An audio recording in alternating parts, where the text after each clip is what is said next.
इस सुंदर धरती तथा स्वर्गलोक में जब कभी भी दैत्यों का प्रकोप बढ़ा है, जब कभी भी राक्षसों तथा दानवों ने देवताओं को परास्त कर ब्रह्मांड पर अपना आधिपत्य स्थापित किया है, तभी देवताओं की प्रार्थना करने पर माता भगवती समय तथा स्थिति अनुसार स्वरूप धारण कर पृथ्वी पर अवतरित हुई और देवताओं तथा मानवों को कष्ट देने वाले दुष्ट दानवों का संहार कर विश्व में शांति तथा सुख की स्थापना की। श्रद्धालु इस कारण मां को समर्पित पवित्र स्थलों का निर्माण करते हैं ताकि वो अपने मन में समाई भक्ति को संसार की पालना करने वाली मां के चरणों में अर्पित कर सके। भक्तों की आस्था का प्रतीक कहा जाने वाला ऐसा ही एक पवित्र एवं प्राचीन स्थल हिमाचल प्रदेश के बिलासपुर नगर में स्थित है। ये स्थान पूरे क्षेत्र में माता नैना देवी मंदिर के नाम से विख्यात है। माता नैना देवी का ये सुंदर भवन नगर में एक पहाड़ी पर स्थित है।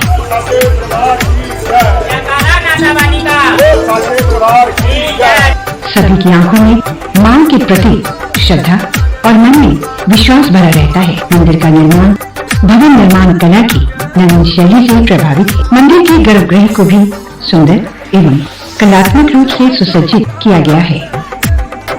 यहाँ माता की 3 विभिन्न प्रतिमाएं स्थापित हैं। पहली तथा मुख्य प्रतिमा में माता नैना देवी पिंडी रूप में विद्यमान है।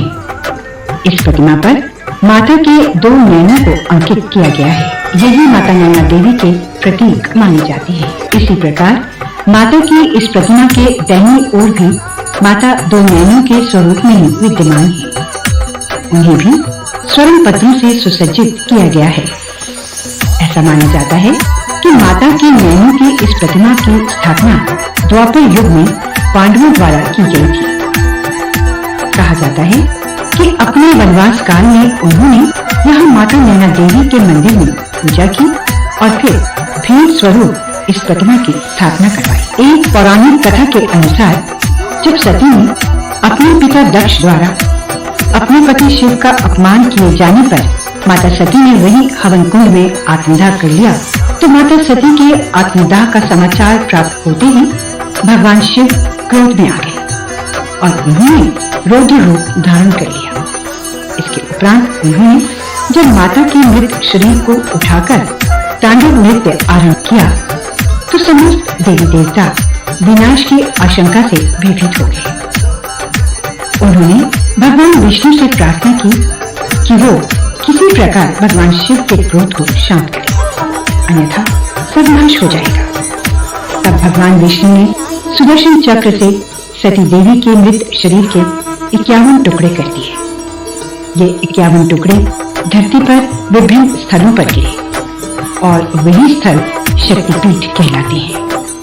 कहा जाता है कि इस स्थान पर माता सती के नेत्र अर्थात नैन गिरे थे। इसी कारण इसे नैना देवी कहा जाता है।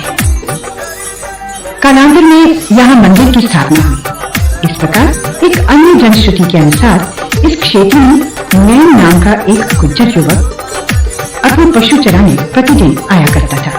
एक दिन उसने देखा कि उसकी श्वेत वर्ण की एक गाय एक विशिष्ट स्थल पर जाकर वहाँ एक पत्थर पर अपना सारा दूध स्वतः ही बहा देती है। दूसरे दिन भी उसने गाय का पीछा किया और उसे फिर से वही दृश्य दिखाई दिया। जब 4-5 दिन उसने गाय को वहाँ दूध गिराते देखा तो वो सोच में पड़ गया कि इसका क्या कारण है।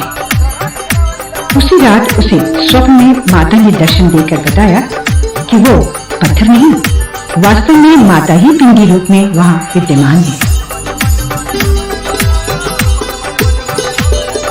सुबह नैन नाम के उस गुज्जर युवक ने पूरा वृत्तांत उस काल के राजा वीरचंद्र को सुनाया। राजा तत्काल पंडित व पुरोहित संग उस स्थान पर पहुंचे। उन्होंने उस पिंडी को साफ कर विधिवत रूप से तथा पूरे धार्मिक अनुष्ठानों के उपरांत वहाँ माता के मंदिर की स्थापना की। इस जनश्रुति के अनुसार राजा ने उस मंदिर का नाम नैन नाम के उस युवक के नाम पर ही रख दिया। इस प्रकार ये नैना देवी का मंदिर कहलाया जाने लगा। कहा जाता है कि मुगलों के विरुद्ध अपने सैनिक अभियान से पहले सिखों के 10वें तथा अंतिम गुरु श्री गुरु गोविंद सिंह जी भी इस मंदिर में दर्शन हेतु आए थे। ये भी कहा जाता है कि उन्होंने यहाँ हवन यज्ञ करके मां से विजय का आशीर्वाद लिया। इसके उपरांत उन्होंने मुगलों को युद्ध में परास्त कर विजय प्राप्त की। इस प्रकार चैत्र मास तथा कार्तिक मास के नवरात्रों में माता नैना देवी के दरबार में भव्य तथा विशाल मेलों का आयोजन किया जाता है। इन मेलों में भाग लेने वाले भक्तों की संख्या लाखों तक पहुंच जाती है।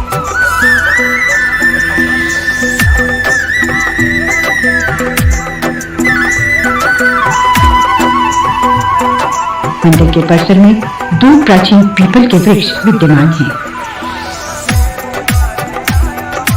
लोगों का मानना है कि ये वृक्ष मंदिर के निर्माण काल से ही यहाँ पर विद्यमान है। लोगों का ये भी मानना है कि वृक्षों में से एक नर तथा एक स्त्री है। इन दोनों के प्रति लोगों के मन में बड़ी आगाध श्रद्धा है।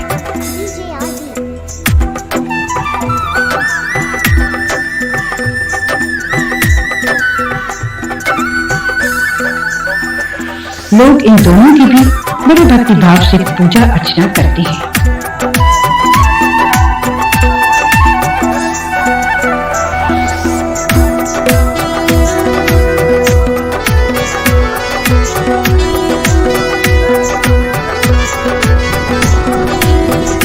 माता नैना देवी के इस मंदिर के पीछे की दीवार पर माता काली की एक प्रतिमा स्थापित है।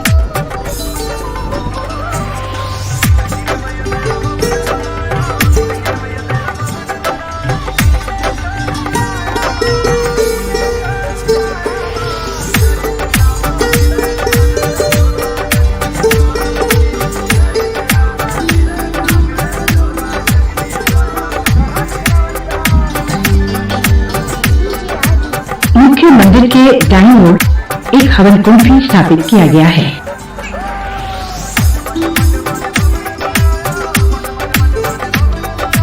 इसमें अखंड धूनी प्रज्वलित रहती है।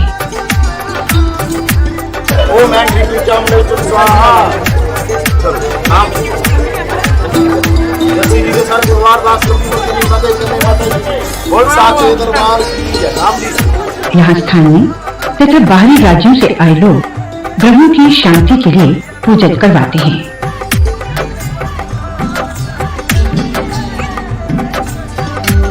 इसके अतिरिक्त विशेष अवसरों पर तथा धार्मिक त्योहारों पर भी यहाँ हवन का आयोजन किया जाता है।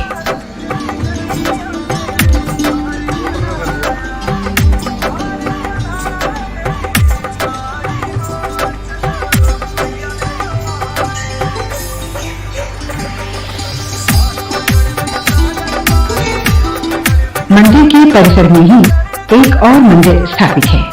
यह मंदिर अन्य मंदिरों से मूर्ति स्थापना के संबंध में भिन्न है। इसकी विशेषता ये है कि एक ही गर्भगृह में श्री गणेश तथा हनुमान जी की प्रतिमा स्थापित है।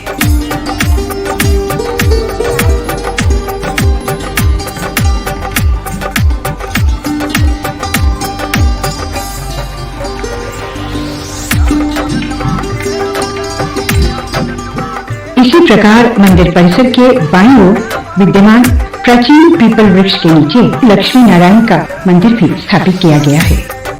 इस मंदिर के गर्भगृह में भगवान विष्णु तथा माता लक्ष्मी की सुंदर एवं कलात्मक प्रतिमा स्थापित है।